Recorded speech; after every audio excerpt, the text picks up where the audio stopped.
একবার শ্রীকৃষ্ণ ও অর্জুন এক বৃদ্ধ ভিক্ষুকের বেশে গ্রামে গেলেন। কৃষ্ণ বললেন, চলো দেখি কে প্রকৃত দানশীল। প্রথমে তারা এক ধনী ব্যবসায়ীর কাছে গেলেন।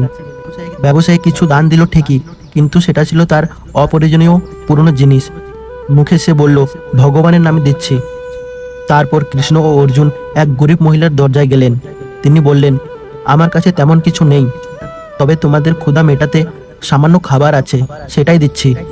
তিনি নিজের খাবারটুকুও তাদের দিয়ে দিলেন।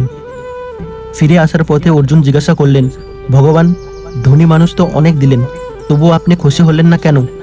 কৃষ্ণ বললেন, ধনী যা দিল সেটা তার অতিরিক্ত, কিন্তু গরিব মহিলা যা দিল সেটা ছিল তার সব।